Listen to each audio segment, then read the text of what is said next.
Engineering Radio, and to our show, Pride and Ownership, the Love for the Job. I'm your host, Chief Rick Lasky, and before we get to our special guest today, I want to mention something big. Billy Goldfeder, just Chief, our brother and incredible advocate for, if you're in the fire service, if you don't know who Billy G is, then you need to. You need to be looking at his website, firefighterclosecalls.com. You need to be sitting in his classes. You need to be listening to what he has to say. He's a great guy and just an absolutely wonderful person and the true meaning of a brother. Billy's incredible. But Billy got the word out for us, and I just want to mention that we're once again hosting, I guess that's why we call it the annual. Last year was the inaugural. Keeping Tradition Alive. That's our Honor Guard Pipes and Drums Symposium. Keeping Tradition Alive, Honor Guard Pipes and Drums Symposium. That's May 14th and 15th of this year, 2009, May 14th and 15th. Now, leading up to that, so you know, especially if you were here last year we capped it at 250 people. I think we turned away 400, so we expanded it to 350 this year. And we've added some things to make it even better, if you can imagine that. But we're going to be hosting the National Honor Guard Academy that week, the week leading up to our two-day event. And it's posted as May 8th through the 13th. May 8th through the 13th. Now, this group is freaking incredible. I mean, if you have, there's a lot of good groups out there. There's a group up in Indiana doing some work. These guys are unbelievable. These guys and gals do an incredible job and program. I mean, these are people that not only are you doing PT early in the morning, but, first of all, and I'll say this because we had a couple of guys last year that their evaluations at the end said, I didn't think that I was going to get, yelled at or they were going to, bark orders at me. I said, dude, you're in the Honor Guard. They're going to say 10 Hut and all that different stuff, so get used to it. Put down your Darth Vader lunchbox and your peanut butter jelly sandwich and get into the fire service. But these guys and gals do an incredible job. They will literally, anything you need that week is unbelievable. They will prepare you for, I'll just say it, the worst of times, which is the best of times. Is the worst is when we have a fallen brother or sister, but the best is when we can come together and do them the honor they deserve by sending them off properly. And these folks do an incredible job. They will literally walk you through and then get you to a point where they simulate the whole funeral. They'll come in and make the announcement, and you're going to go work the funeral home, the church, the cemetery, the view, the whole, everything. You will do everything with these folks. So if you're looking to see any information about them or where they're going to be, it looks like they're going to have a March. They're going to have an academy in Virginia Beach, Virginia, obviously. But their website is the National Honor Guard Academy.com. www.nationalhonorguardacademy.com. So if you're looking to attend that in Louisville or Virginia Beach, you need to get a hold of them and get everything set up. I know here in Louisville, we've got it set up at the Hilton. They've got a special room rate. I think it's $99, which is awesome for that hotel. It's beautiful. You're 10 minutes, literally 10 minutes from the Dallas-Fort Worth International Airport.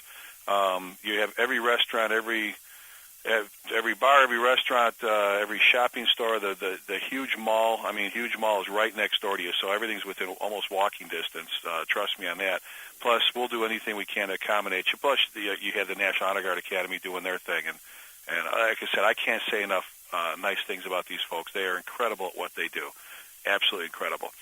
So again, go to their website if you're looking for any information. Now, that's May 8th to the 13th, and again, May 14th and 15th, we're hosting Keeping Tradition Alive, and this is going to start off with a morning meet and greet. Now, we're paying for your breakfast, we're paying for your lunch, we're paying for your dinner, your breaks, all the instruction. We had to add a $50 fee this year because we added another 100 students, and it was hard to go back to some of the sponsors for the food and say we need that much more money. So that being said, even for $50, if you can get yourself here, we'll pick you up at the airport. We'll drive you back when it's time. We'll get you to the hotel. The hotel's got the special room rate. We're going to start off with a meet and greet. Then we're going to do an opening ceremony. Chief Bobby Halton, our editor-in-chief on fire engineering, who did it. If you want to see his speech from last year, go to YouTube or to this website. He did an incredible job. He's going to keynote again for us. We've got another special guest coming. opening ceremonies. Then we want to give you about an hour or so to just visit with yourself. The networking is incredible. To sell your T-shirts and your exchange challenge coins, but those coming, we want them to bring their T-shirts from their honor guard and their pipes and drums. And then we're having vendors there. But the only vendors we're allowing are vendors that are conference specific or sponsors. That's pipes and drums people. That's honor guard people. Challenge coin. Well, and we're already working with them. But in order for them to be there, they have to give a minimum of a 30% discount, because most of the brothers and sisters that are coming are paying for this on their own, out of their own pocket. And then we've got breakout sessions after lunch for beginner, intermediate, advanced, both, and that's pipes, that's drums, that's tenor drums, bass drums. We've got some of the best instructors, and I mean this for real, in the world. Some of the highest class drummers and pipers in the world coming to this event. And then that's all afternoon. And then that evening, we bring you down to, we shut down the street in front of our city hall. We have Firehouse Subs is there. They cut us a great deal. And Pierce Fire Apparatus is sponsoring a meal, so you're going to get your meal paid for. We're working again with Miller Beer. They should come through for us. We haven't got that final, but they should, where they're going to do the beer garden for the attendees. And plus, we want everybody to come out. We want everybody to come out tonight, because we're going to do the mass band. The honor guards do last man standing. Last year we had 126 pipers, and the groups between the honor guard and the pipes and drums represent over 26 states. We had about 5,000 people attend. It's a wonderful evening. Come out with your families. Come out, brothers and sisters. Sit down, grab a chair. It's incredible to see that many pipes and drummers play, and some of the people are there with them. The next day for you attendees, same thing, breakout sessions. It's 2 days. And then Thursday night we have transportation. We're going to do the pub crawl, where you go from, wherever you want to do, from bar to bar. The same thing Friday night, playing in all the bars. We got transportation for that as well, and we'll get you back to the airport. Anything we can do to help you do it and get you here. So if you're looking for information on that, go to our Pipes and Drums website. That's www.LFD Pipes and Drums, LFD for Louisville Fire Department, but LFD Pipes and Drums.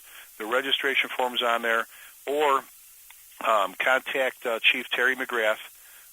Division Chief Terry McGrath is heading that up for us, and that's T. McGrath, McGrath, at cityoflouisville.com, and he will help you. So there we have it.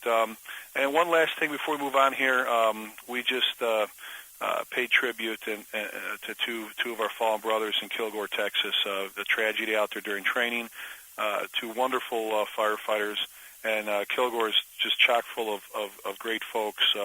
Great people, just, like any other firehouse, man, just full of good folks. And they're going through a really hard time, obviously, so please keep them in your thoughts and prayers. We had the honor of the Denton County Fire Chiefs as a funeral chiefs committee, and we had the honor of being requested by the chief of that department to come out and assist with the funeral.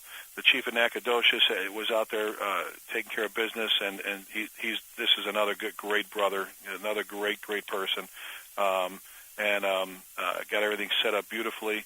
The only issue is I want to mention is it's always tough. It's emotions are running amok, and people are really sensitive, and as always, you get there, and our guys are so kind, and they're kind of silent, and get there and just okay. And you always run into someone that's why are these guys here? What are they doing here? What do they know? And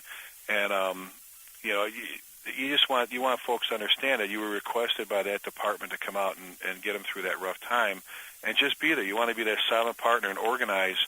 Little things can make a big difference when you're running a funeral. So we just want to make sure it goes right. So it's not an ego thing. Darrell Brown, my assistant chief, and Joe Florentino, the chief of Little Elm, Texas, did a great job heading things up. Jimmy Byers, my honor guard commander. It's only a couple of people that run their mouths, and it's a shame that they do that. But for the most part, for the majority, everything without a hitch, good folks, and everything was done right. So, and again, if we had Joe on the show before, if you're looking for any information on the funeral chiefs or the funeral chiefs guidelines, the whole policy, which is one of the best I think in the country, contact Chief Florentino. He's with the Little Elm Fire Department, Little Elm, Texas, and his email address is J Florentino, and that's J, and then Florentino is FLORENTINO. J Florentino at littleelm.org, and he'll be more than happy to send you a copy and talk to you about things. We don't want to, it's not our goal to be everybody's deal. We would love to pass on the policy and you adopt it or do what you got to do to make it work for you, and we go from there. So, all right, that being said, I'm tickled to death, man. I got one of my buddies, and when I say one of my buddies, this is a pal of mine that I've known since high school, man, and a long time, and we've had our fun. We've both been through our good times and bad times, politics and everything, especially if you've been doing it for as long as we have. Just a great guy, great brother, and I'm gonna get him on here in a second. We've got as our guest today Chief Gordon Nord from the Lyons Fire Department on the southwest side of Chicago. Gordo's been around a long time. He started in the fire service in 1977, and this is a guy that truly worked his way up through all the ranks. He's taught with us for years at FDIC and the firefighter survival program with Chief Salk and myself, besides teaching classes all over the place. But the reason I've asked Chief Nord to come on the show today is he's probably one of the best fire photographers. There's a whole bunch of them. There's a bunch of good guys out there from all over. I've talked about Tony Greco at FDIC and Tony out in Hasbrook Heights in New Jersey. But Gordo's stuff is just incredible. When you see his website, you see his, and I wanted to bring him on because a lot of young men and women, even some retirees, are looking. They want to get into the whole fire scene photography thing, and I just want to visit with him on that because I've had a lot of questions on that before. So with that, hey, welcome to the show, Gordo. Oh, thank you very much. Hey, buddy. Hey, real quick, you and I were talking about this yesterday. For those that don't, describe Chief Tommy O'Donnell from the 13th Battalion. If you were to sum him up in a couple of sentences, this is a guy they created the best of the 13th Battalion tapes. I mean, how would you sum him up, Gordo? Very entertaining. The guy, I mean, he had, I tell people, Gordon, when you listen to him, he's got that Battalion 13 to Maine. I'm on the scene. I've got two 25 by 85 order constructed buildings. We got fire from the front to the rear. She's going really good here, but if engine so-and-so doesn't get their pump, I mean, but he had this way of, if he got excited, buddy, I mean, it was big time, wasn't it? Yeah, he was certainly a veteran chief, and if he was excited, you knew it was one heck of a fire. Well, and I tell this story often when I'm on the road, is, I've been you call me a fire buff, fire fan, I don't care what you want to call me. I love the fire service. So if you don't love it, then you probably aren't listening to the show anyway, so I don't really care. But I love it. I love it so much that I go to other people's fires. I watch, and I just want to see what other folks are doing. It's a great training. First of all, the training you get from going to other people's fires is incredible, as long as you keep your mouth shut. But I remember Gordo jumping in the car and racing to, was that the old Montgomery Ward's building? I think it was the Sears plant there off Sears. of Madison Avenue. And I'm driving down Madison Avenue, Chicago, and I'm like, it's nighttime. Why is traffic so busy here? And I look over and I see you in a car next to me. I see another buddy in a car next to me. All his fire buffs are going out there to take pictures. All his firefighters. And what did he say on the radio that got everybody all hot to trot? Well, it was something to the effect, we have a building going in the center here, and if it really gets going, this is going to be a real doozy. And for him to say that, I think it went to a third alarm, but they made one hell of a stop. Oh God, it was just. I mean, people were coming. You ran into people that go, well, if O'Donnell said that, we got we all need. And I think he retired 40-something years. Yeah, he was there a very long time. I think he was actually a firefighter. At the Our Lady of the Angels fire? That's what I hear. Yes. Fire. Okay, I mean, just but very entertaining to listen to the radio. Very. Like I said, if he gets excited, you knew you had something. Hey, Gordo, tell me about Lyons. I've been there. I've watched your guys fight fires. I used to come over and fan when you guys had a good job when I was working over there. I know you've had good guys that have come and went on to be great chiefs and firefighters in other departments, but Lyons has always been another department that's chock full of cadets and firefighters, good folks that bury up with the best of them. I mean, tell me a little bit about your folks, buddy. Yeah, we've got a lot of good guys here. It's a combination department, Rick, as you know, located just on the southwest side of Chicago, actually about probably 50 feet outside Chicago at one point. But we do our fair share of work out here. We're part of the Mavis organization, Mavis Division 10. We're right on the border of 3 other divisions, 11, 21, and 27, or whatever the heck it is. But we do manage to stay very busy for a very small town that's only 2 miles square. Yeah, but you know what? Well, hey, and we've talked about small towns before, and I've had guys tell me, "Oh, I've only got one station." I'm like, you know what? So I've got 7 going on 8 one stations. That's all they are. It's I don't care how big you are, how small you are. You know what I'm saying? I know how busy you guys are. And I've seen the work that you guys have done. And I tell people, if you don't believe that, go to Jersey City, where our good friend Butchie Cobb just retired from. Look at how small that city is when you really look at it, how many firehouses they have within such a small area, and they run their wheels off. But you mentioned Mavis Division 10. Tell me just, with everything going on, Gordo, with all the different hurricanes and all the Homeland Security, I think Mavis has rose up to be one of the probably the best examples of how you should make it all happen, don't you think? Oh, without a doubt. I think they're going on 3 states now that it's spread to. It's a very organized organization that manages your mutual aid. And I think it's essential that you have some sort of a program like that in the current times. I just, we were able to adopt something similar here in Denton County, Texas, and again, the reason that we've been able to, we just went to Ike with a task force from the county with 50-something firefighters, apparatus, food, water, and they did great things. And we've done that all over is because, first of all, we've got the cooperation. I know you've got that by you, where you got a handful of chiefs that just really work together, don't they, when it comes to mutual aid? I got to tell you something. Mavis Division 10, and even our adjoining divisions, they're full of great people. And when you have an incident that requires their assistance, it's just a beautiful thing to make a phone call and say, "Hey, give me the box," and boom, everything's happening. Everyone's being dispatched. Everyone's operating the same way. I mean, it's really come a long way, and it's really in this day and age, you have to have a program like this to be able to operate. Well, I don't see how you can't. And what's scary, Gordo, is there's departments out there that they aren't. They just don't have it, and it's kind of a crapshoot every time they go out.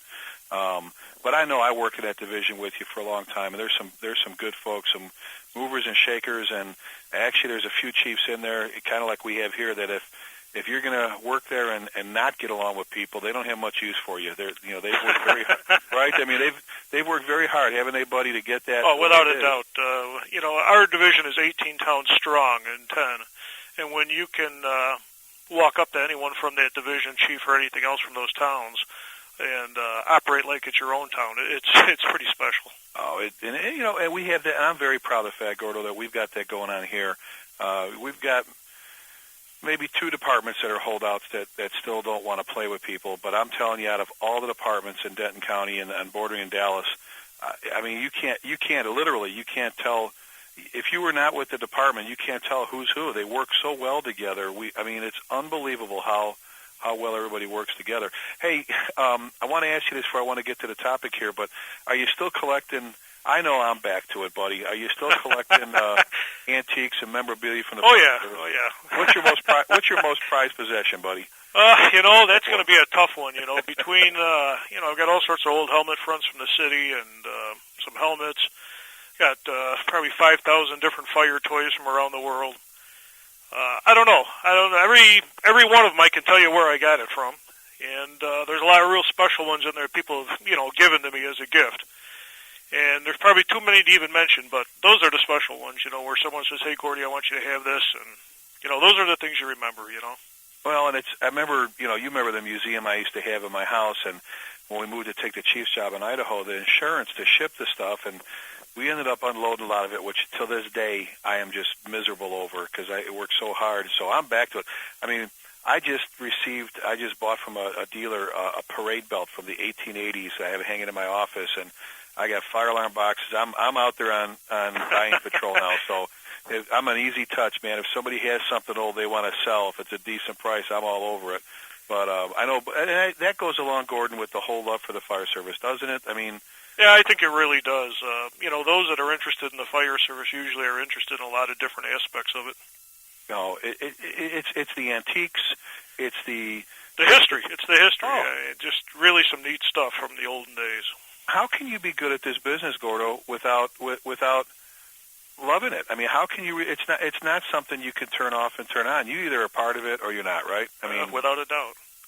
And so that brings me to one of the things, and I've watched you over the years, and I get excited for you every time I see one of your photos make the cover of a magazine. I want to talk about that a little bit because, like I said, Gordon, there's a lot of young men and women. I've got Whitney Weber and Jeff Christensen, two of my volunteers here, who really want to get into it. Whitney is a photographer. She does a great job. Very, very nice young lady. Put herself through the Fire Academy, through the Explorer program, just like you and I started as cadets and explorers and worked our way up. And she's always had a lot of questions. And I've said, here's Gordon's website. Here's his email. I don't know if she ever got a hold of you yet, but I said, you know what? Because she's shy. I said, you need to call him. You need to talk to him. He'll tell you what kind of equipment and some of the ins and outs and what to look for. I mean, I've watched him work, and it's incredible. I mean,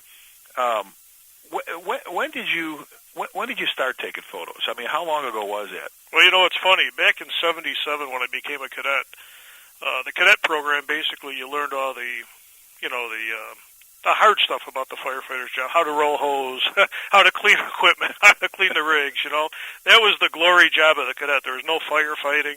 You went to the fire after it was over. Well, then I found out that if you took pictures, you got to be able to go to the fire early while it was still going on. So I said to myself, man, this sounds like a pretty good deal.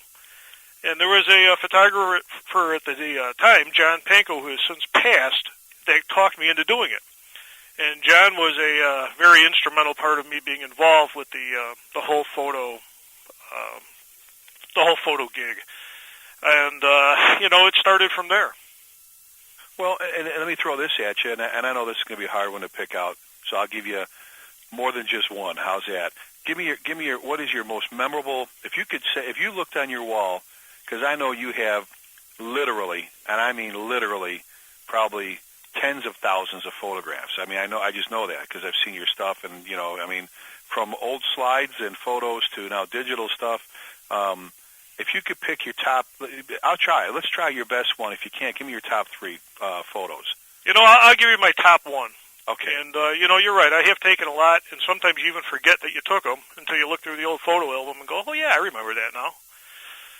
But right at the same time that I was a cadet here, I just got out of high school. I was going to Triton College for fire science classes, and I just got home. And, of course, I ran right to my bedroom, turned on the scanner. And I hear engine 39 to Inglewood. We've got a 5-story building. It's really going. Give us a box. Now, this was a 35th and Iron, roughly, right off Ashland Avenue. Now, at the time, I had no clue where Iron Street was. So I figured with myself, I said, hey, it was because the White Sox are over there. But anyway. Yeah, right, yeah, that too, yeah. But, I said, well, what the hell? It can't be too hard to find. It sounds like it's really going. And the Stevenson Expressway, if I get on it and go east, I go into the Chicago, so I'm going to see smoke, I'm going to see something, I'll figure out how the hell to get there. So I'm driving, and of course, no money for a pocket scanner at that time. I just had my little base one at home. And I'm driving, and I'm looking over my right-hand shoulder here, and I'm going, holy Christ, look at that. And just then, a big old Pierce Oshkosh snorkel pulls out in front of me. Got on the expressway, and I go, oh, here's my ticket. I'm just going to follow these guys. So I followed them to Ashland Avenue. They went down to maybe 35th, 36th, one of those streets, and pulled in this massive industrial complex. And I pulled down there as well, and parked my car, got out, and went, holy cow. It was a 5-story, maybe 300 by 200, fire out every window, massive explosions, exposure problems, just an incredible fire. Went to 5 alarms and 5 special alarms. And what are specials, real quick, in Chicago? The regular boxcar goes to a 5th alarm, and then when you exceed that, you can ask for a special alarm for 5 additional engines, maybe 5 trucks or whatever you need. Okay. And it was just a tremendous, one of the biggest fires I ever went to, and probably the first or second fire I ever drove to myself. So that's probably the most memorable. Well, and before I forget this, because I know I go to it all the time, and and I know I've looked at it. I'm going to need to, and I'm not going to let you get. I'm going to buy a couple of your. Cause I know that's what you do for living away from the firehouse, being a full-time fire chief. But I love your website, buddy. Can we mention that real quick before I forget? Oh, certainly. What is it, buddy? It's a real simple one to remember. It's www.nordfirephotos.smugmug.com. That's NORDFIREPHOTOS.smug.com. And if somebody sees, first of all, it's going to take them hours to go through your photos on there, because I do that. Anytime I'm homesick, I just can look and I can see what's going on in Chicago and the suburbs there. They can go to that, and they can purchase some photos for you if they want to. Yeah, you can purchase right off the site. They'll take your order, they'll send them out to you, and I've never heard any complaints. It's a great site. Right. Well, and I know. You. Let me see. You made the cover. Was it of Fire Chief with the Southwest Airlines, the plane that slid off the runway? Correct. Midway, right? Yes. With the fatality there with the civilian. I've seen you just recently. What was your most recent cover? I think it was December of the fire engineering at the rollover tanker over in the Darien Woodridge, Lamont area. I know that department, Darien Woodridge. Yeah, I figured you might. my old stomping grounds. Hey, Curtis. You saw Curtis is now, he got the chief's job. Yes, right? I saw that. He couldn't have happened to a better person. Oh, God, he's doing great things too, buddy. And Scott Thompson moved over. That's what I heard. To the Colony, Texas. He's doing great things. And Joey, we're kind of Steve Bass and Grapevine. We got Kevin Richardson and Coppell. We've got Eric Metzger in Florimont. We got Lonnie Tatum in Highland Village. And it just goes on and on. Joey, I said Little Elm. We're reaching out and things are going good. But there's besides your most memorable. And I'll throw this out there. Do you have one that kind of jerks a tear or hits you emotionally wise? I've seen some of your photos. They're always hard to. It's always, as much as you're into the job, it's hard sometimes to see the photos of that rescue where a child doesn't make it or anything. But do any of those pop up in your head, buddy? For many, many years, if I saw something like that, I sort of neglected taking pictures of it. Okay. It's sort of a weird deal, but I never did. And as I've gotten older, I've, caught some of those moments, but...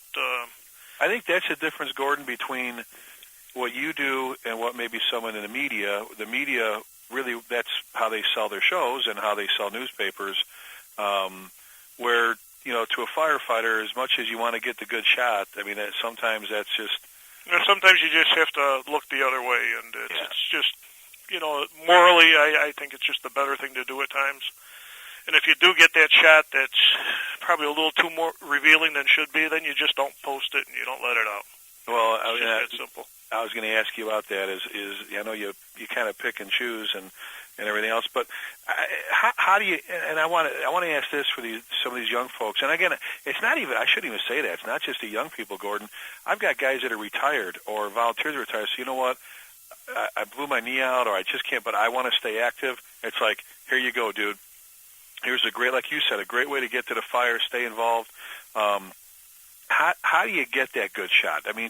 Walk me through, because I know you used to have, you had the machine recording all the fire traffic tape and everything else that you could play back. And you're sitting right now in your office or you're at home. Let's say you're at home tonight and you're relaxing and take Chicago bumps out. Still, all of a sudden you hear them. You hear the, Main to Battalion, 4 to 4 Battalion. All right, you got Engine 18, you got Tower Ladder. All of a sudden they give them the rundown, so they got more than likely a job, especially if they include the squad and the command van, right? Like they. Oh, you got it. That's the giveaway. Well, walk me through that. How do you from start to how do you get that good shot, buddy? What are some? It's difficult because a lot of pictures that I think are good in my mind, other people don't like, but. There's all different aspects. There's the fire ground, there's the fire investigation, there's people pictures. There's a whole different, very vast amount of different things that you can be taking pictures of. I've probably changed a lot over the years. You learn a lot from watching a fire. And a lot of people laugh and say, oh, you're a goof, but you really do. And I've probably learned more about fire and fire behavior by taking pictures of fire Oh, than absolutely. I have out of reading any book, to be honest with you. There's no doubt, Gordon. And I said it earlier, and I know you agree because you and I did it for all those years. If you can keep, you and I can stand there and go, wow, all right, I wouldn't do that in my place. But you don't run your mouth. You don't shoot your mouth off and say, what a bunch of dummies. They know what they're doing or whatever. Everyone has a good day and a bad day. Exactly. I mean, everyone, even the best of people. And you have to realize that. And if you can learn by watching and, take that knowledge and pass it on, I think that's the secret. Well, and again, I tell a lot of young firefighters, if you want to see how it's done, if you want to, especially if your department's maybe going through a dry spell or you're slow, I'm telling you, it pays to go, like you said, to other people's fires. Watch how they let out. Where's the ladder truck part? How are they ventilating? How are they stretching lines? Good and bad. I mean, you're what a better learning tool. You know what I'm saying? You got it. It's hands-on experience, really. Is part of it getting out the door quick though when you hear them? It is, and a lot of it is knowing the area. So if you hear a still go out and it's a certain address, you go, oh boy, I know there's some big stuff over there, or that's a bad part of town, And you get to know the people's voices, and a lot of chiefs and firefighters out there, and you can tell when they talk what's going on. Well, and part of it, I know I've been when Maine and Englewood were in the old days. And I've sat up there and listened to some of these alarm operators who have never been firefighters, but they could run their own fire department pretty much. And you've heard some of them. They'll sit there and they'll go, yeah, that's that corner, such and such and such a corner. Yeah, you got that big white 2-story there, and you got that, and it's amazing that guys know neighborhoods and they know the ins and outs and everything else on where things are buildings wise. Yeah, the guys who work the alarm office in Chicago are phenomenal. I mean, they really are. They have a love for the job. They have a love for the department, and they know the areas. And many of them are fire fans as well. Well, and I think you see a lot of their work out there. I know they do a lot of stuff with Chief Halton with fire engineering. I think with some of the other places too. But and Gordo, I've missed. I mean, I'll tell you, I'm not ashamed to say it. The Paxton Hotel fire was a tragic fire, and I was supposed to go ride with my the best man at my wedding, Ray Hoff, before he was a battalion chief. He was the captain on Truck 10. And I just kind of fell asleep in my chair and woke up to see what was going on. I can't believe I missed that. And the gas explosions. We were there antique hunting, my wife and I, and we left to beat traffic. We were right there in the 3rd Battalion. That's right where it happened. I mean, exactly. And I had my camera with me. I'm like, so once in a while. I mean, I've got my one cover. I haven't been nearly anywhere scratching the surface successful as you, but I think a lot of it is just getting out the door quick too, and a lot of it comes with a chance, right? Of you got to turn around and come home with nothing. Yeah, and there's a lot of wasted time. There's days that you take it right into the city. I probably do it every weekend, to be honest with you. And there's days that you strike out. There's nothing. There's days that you maybe sit at a restaurant with a friend for a couple of hours, and 2 hours after you leave, there's a fire right down the block. So a lot of it's a luck of the draw. A lot of it is, spending the time to be in the area that's, been busy or in a geographically centrally located area where you can get to places fast. And a lot of it's luck.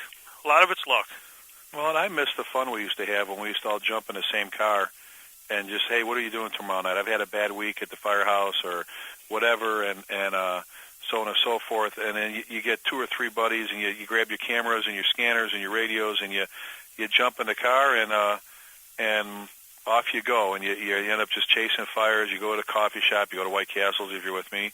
I kind of miss those days. I miss having fun like that, buddy. Jump in the car and just going fire fanning, Well, it seems like yesterday, those years have really gone by fast.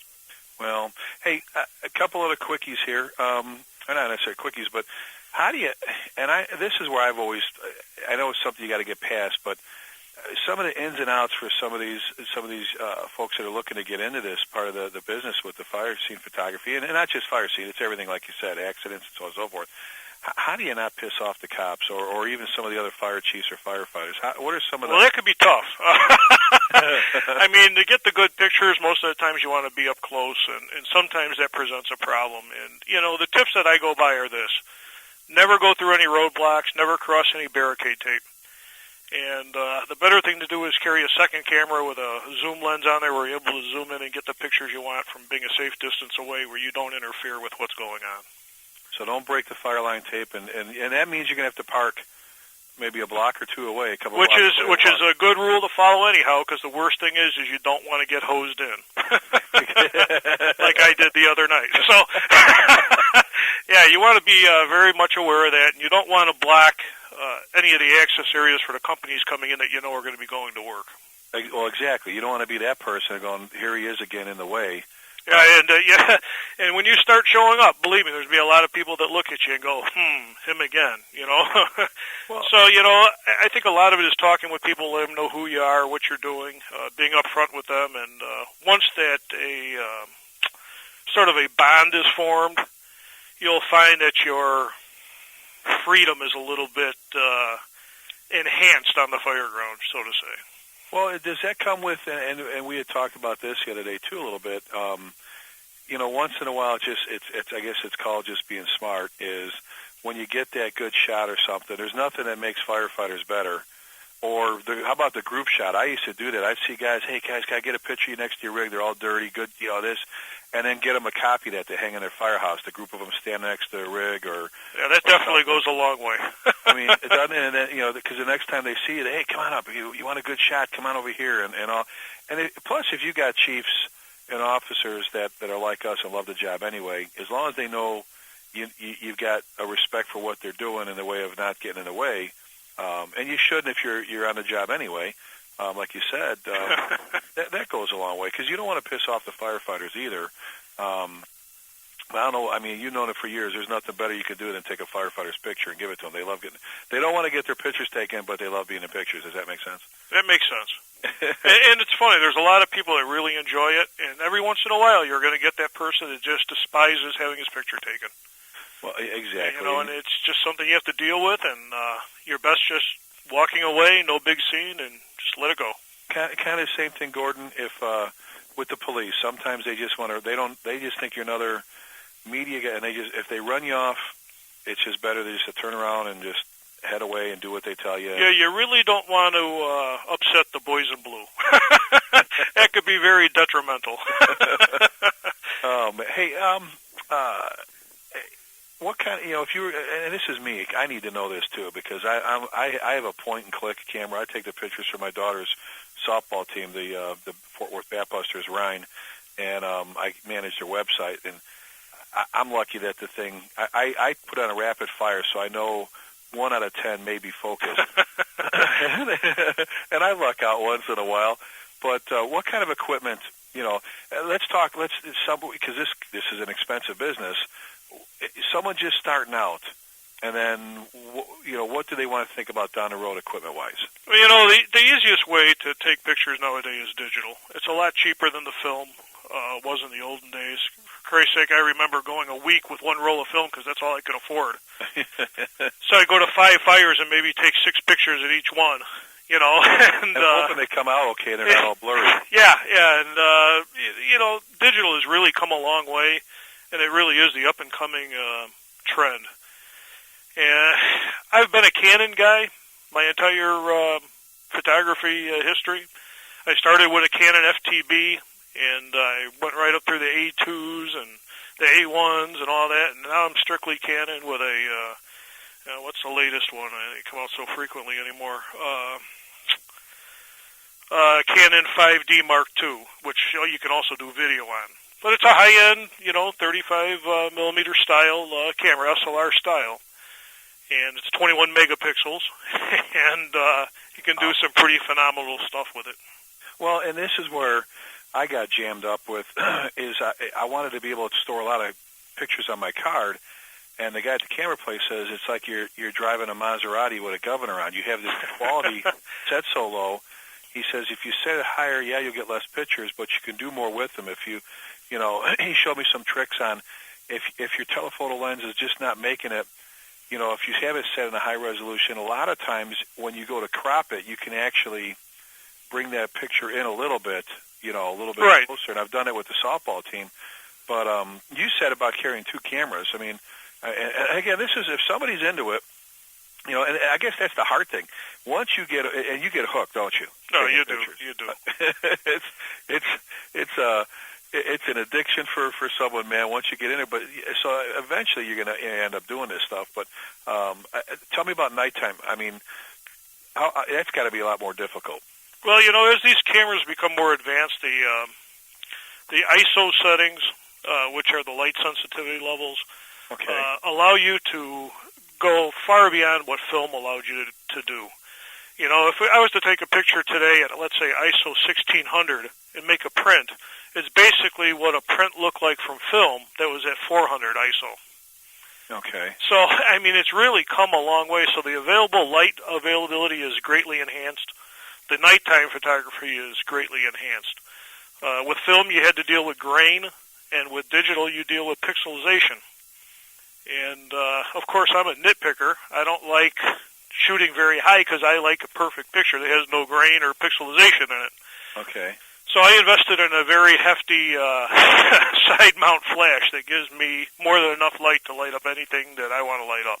Do you remember us? I mean, I don't know if you're with us with Nick Visconti and Bobby Pressler and all them, Skip Coleman. We were all out chasing fires at one night in Chicago because I know you and Bobby used to go out all the time. All three of them standing together at once and with their flash and going, okay, on three, 1, 2, 3. So they'd all try to get their flash to light up at the same time. I don't know if it worked, but I remember doing some crazy ass stuff, man. I'm telling you. Yeah, photography is a lot of fun, and I've certainly met a lot of friends that are very good friends as a result of it. Well, and how do you? And again, I guess you said it before. It's luck. How do you get that cover? Actually, let me ask you. Let's walk down that for a few minutes here. How do you get the cover shot? How do you get in the magazines? And how do you, like fire engineering? You do a lot of work with Diane Feldman and with Bobby and that. And here we are on Fire Engineering's website. I mean, I've seen your stuff, on the web page and different things. And I usually, and that's kind of a funny thing. Different photographers' personalities, and I can look at a photo a lot of times and go, that's got to be Gordon's. That's like that cover shot. I went, that's Gordon. And I flipped it open right away and said, there it is. That's Gordon. I mean, I can just kind of tell over the years getting to know you. How do you get that? I know some of it's luck, but, Well, a lot of that goes with what is the magazine looking for? Okay. What type of a magazine is it? Is it a apparatus magazine? Is it a training magazine? Is it an operational magazine? Which Fire Engineering is all of those. Yes, and that's how you pretty much, gauge it. You're standing there looking at this fire, and you go, hey, look at how this is being done. And look, you got a little fire here, you got a little smoke there. You can sort of picture the Fire Engineering right above that. You go, snap, and you hope it's a good one. Well, and they used to tell you, I don't know if this is still true, this is my ignorance with the whole camera thing, that, between portrait and landscape, if you will, I mean, if that's the best way to describe it. Yeah, the good old horizontal and vertical. Right. to flip it up, because if you think of that magazine cover, because sometimes when they end up having to do that, they end up losing some of the quality. Is that still something with digital you have to worry about, or, I still, if I'm shooting for a cover shot, I will move it to that format. I'll just flip it up, and here you go. Well, and now, let's say you come back. Tonight you came back from a good job, and you've got a couple winners in there. Do you start emailing? Do you start contacting? Nobody's going to print your stuff. We know that. I remember sitting in the room at the Hampton, and I had a bunch of your photos in my computer that I just had just because I love you. And I'm going, you go, wait a minute, those are mine. I go, yeah, I know they're yours. I got them. but I don't use your stuff without, I would never, ever, ever,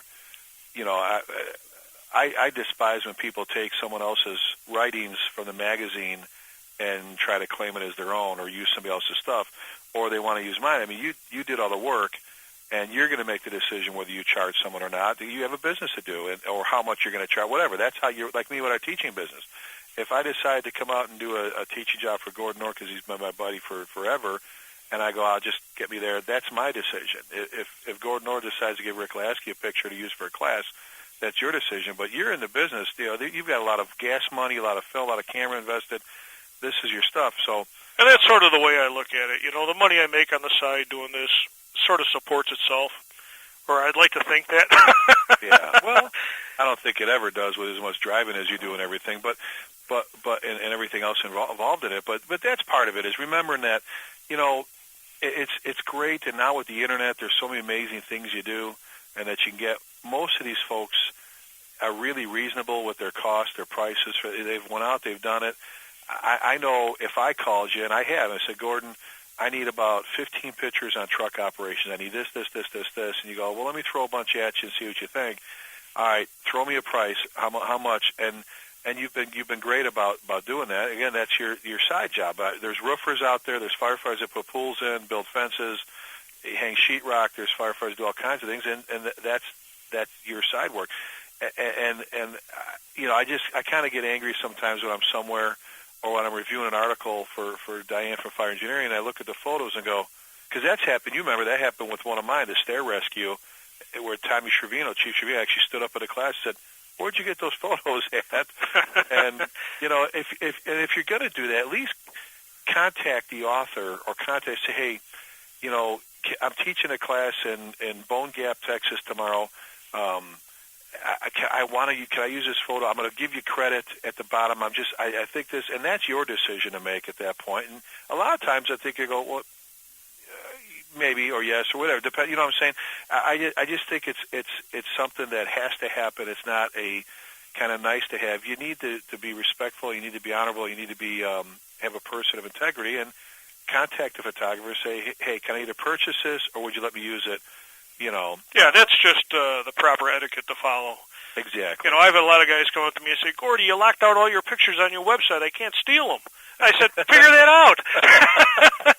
But, you know, 9 out of 10 times, or probably 10 out of 10, you know, if they just make a call and say, hey, Gordy, can I use this picture? Generally, I'm going to say, okay, as long as I know the guy and I know it's going to good use. And especially somebody that wants to hang it on the wall of the firehouse. When they get there and they go, you know, I want to blow I mean, this was great or something. I mean, you know, you and I are on the same page with this about putting stuff on the walls. I mean,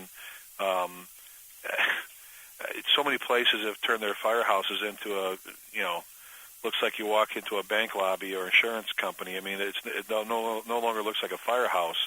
And I know the kind of stuff that you and I have and everything. But, yeah, it definitely improves morale, I think. It gives you a lot of memories, and you know, memories are important. Well, and like I said earlier, there's nothing better than having the guy that took some pictures at your fire come in and go, hey, Captain so-and-so, you got a second? Here, I want to throw these two at you. I thought these were great pictures of your guys. Look at the expression on his face. Because we didn't even talk about that a little bit. I know when Bonnie came to work for us as a volunteer, as a photographer in Coeur d'Alene, she left the local newspaper. There's a little bit of a difference, isn't there, between, I mean, the media will shoot a lot of fire and smoke to get your attention on TV. But we in the fire service, you know, I've always looked at your pictures because, yeah, you'll see the big balls of fire, the plumes and all that, and the smoke. But Gordon, you and I look at your photos, but you know, you look and you go, see, here's a guy that he's taking his picture because he's showing you how the apparatus is positioned.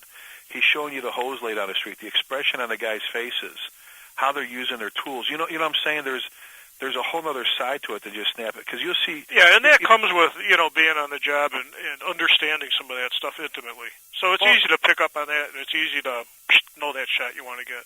Well, and how many times do guys come and go, hey, Chief Nord, look at these pictures I took, and it's all orange flames and smoke, which is good, but there's nothing of the, you know, I mean. Yeah, it doesn't show what you're really wanting to see. Yeah, I kind of want you to paint a picture for me, no pun intended. I want you to kind of show me, you know, look at, I've went back at pictures I've taken and showed just, you know what, look at all the hose they had. Or look at where this rig, or, you know, little do you know. I mean, and then, yeah, absolutely, and constructive lead outs, and you know, those are the things you learn by, and just it's neat stuff. Well, and the other thing too, Gordon, you know, I've done this before, and I know you have. You get pictures of people, and then something tragic happens, or we just lose them, whether it's, you know, they just pass away or it's their time, and you go, man, I'm so glad I took this picture of this captain or this firefighter or. Well, you know, it's funny that you would say that.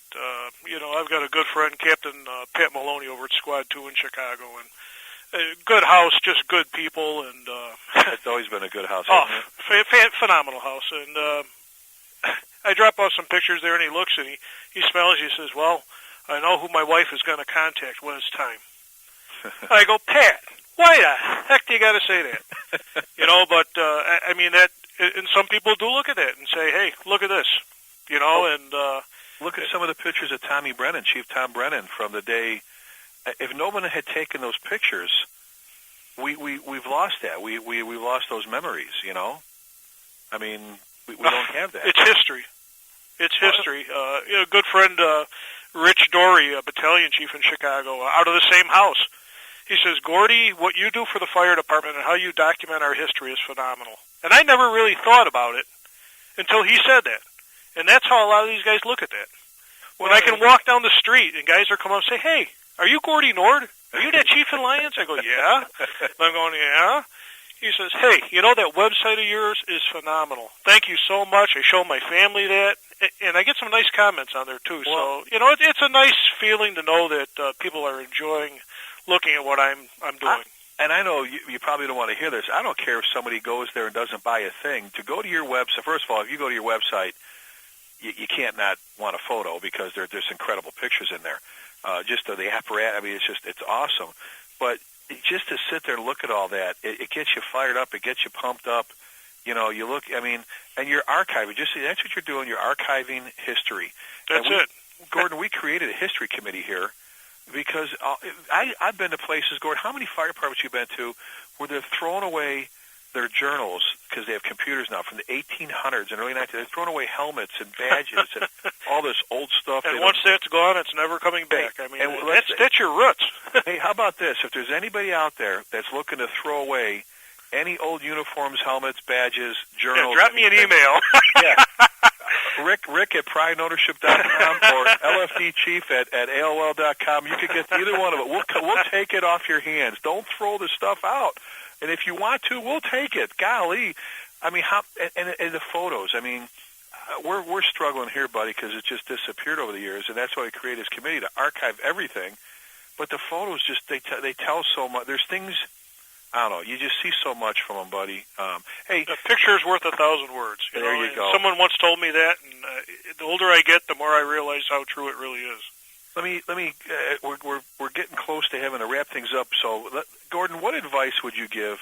And I know this is kind of broad as a question, but all right, let's do it. Whitney Weber, one of my young volunteers, who, like I said, is incredible. If I could steal her and hire her here in a heartbeat, I would.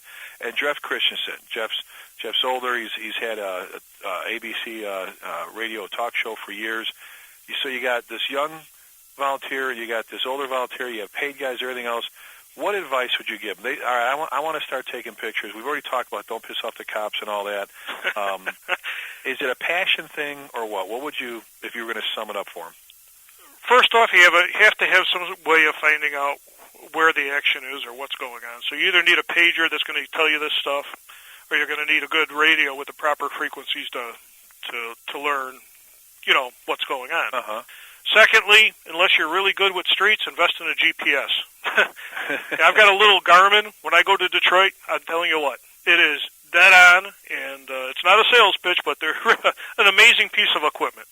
I couldn't get where I have to go without my little Garmin. So there, you got something to get you to the fire once you find out about it. And then once you get there, you need to have the equipment to be able to take the pictures. And I'm going to tell you what someone told me when I went to digital. They said, Gordy, there's all sorts of neat stuff out there, but the most important thing is the glass. And I looked at him and said, huh? The glass? He says, the lens. That's what's going to give you the quality. So if you're going to spend money, spend it on a good lens. Make sure it's a fast lens, of maybe a constant aperture lens of maybe f2.8, so it's good under low light conditions. But spend the money on the glass. And believe me, I've spent the money on the glass, and I've had very, very good results as a result of that. Well, and there's a bunch of different sites out there with museums. I've had Glenn Corbett, God, what a great guy. You know Glenny, the probably the most incredible historian, walking code book in the world when it comes to the fire service, technical editor for fire engineering. But there's a ton of sites out there. You talked about, there's other events. I mean, it's not just taking pictures of fires. And you've got some major airliner crashes, extrication jobs. it's taking pictures of events. It's not just the funerals, but it's the graduations. You find yourself doing a lot of different things, don't you? Oh, but without a doubt. Because they go, Gordon, could you do me a favor? Are you going to be at this? You might bring your camera and just shooting a few pictures, and next thing you know, you're doing weddings and bar mitzvahs and everything else. But there's a ton of other events. Hey, Gordo, if people want to get a hold of you, and again, we've been visiting folks with Chief Gordon Nord from the Lyons, Illinois Fire Department, Southwest side of Chicago. We're talking about the fire department photographer and some of the ins and outs and just Gordon has some incredible work. But Gordon, if Whitney wanted to get a hold of you, my Whitney Weber here, is there an email she can reach out to you at? Yeah, the LFD chief at AOL.com works really well. I get probably about 80, 90 emails a day, so sometimes it takes a little time to get back to you, and sometimes I miss a few, but yeah, that's the best way to get a hold of me. So LFDchief at AOL.com, and one more time, your website? It's www.nordphotos.smugmug, that's SMUGMUG.com. And that right there. I'm telling you, folks, if you you get on that website and you be ready to spend the day because that's just. I just Googled your name, buddy. I just Googled your name, and I've got. That'll probably come with a lot of stuff. Holy crap, buddy! I've got. The very first thing is the very. I just put Gordon Nord into Google, and I'm already at your website. There's your picture, man. You look good, pal. I'm aging quickly. No, unless that photo's from 1977. What a great site, great stuff, pal. And Gordon, I can't thank you enough, buddy. I know, to you and I, we're so used to it's like, we're talking about taking. This is huge, man. Taking pictures in the fire business is huge. I think besides Hollywood and the paparazzi, all that, I don't think there's another business that takes as many photos as the fire service. Yeah, you're probably right. I really don't. So it is a big deal, and you said it, buddy. You're archiving history. You're wow, look at it. What a picture! Even the skyline of Chicago. That's one of probably the prettiest skylines in the world. No disrespect to anybody else. Beautiful city. It's and it's just great place, great folks and everything. But Gordon, I can't thank you enough, buddy, for coming on the show. You got an incredible fire department. I know that. I've been there. I've watched them fight fires. They definitely got your back. Ain't nobody leaving you when you're in a burning building, when you're in Lyons, or if when Lyons shows up, they're going to come kick ass for you. You got some great people, and we've got good folks, and our surrounding neighbors are just incredible. I can't be more happy than what I am here. Well, Gordon, I appreciate it, buddy. Thanks so much for being on the show, pal. Hey, thank you. I really appreciate it. I love you, buddy. All right, buddy. All right, pal. We've been visiting with Chief Gordon Nord, Chief of the Lyons Fire Department, Lyons, Illinois. Again, on the southwest side of Chicago, you got Gordon's information. The fire department photographer. If you don't have some, I think you'd be surprised if you put the word out to some of your folks, volunteer, paid, whatever. You'd be surprised how many people want to step up and do this. If you don't have somebody doing it already, and if you give them a little bit of free rein, you support them. You're going to get some incredible work out of it, and it's going to spread. That your folks, the men and women, your department are going to like it, your neighbors, everything else. Critical thing. We're into the history of the fire service of preserving it, and this is a great way. I appreciate your time today. As always, thanks for tuning in and listening to us.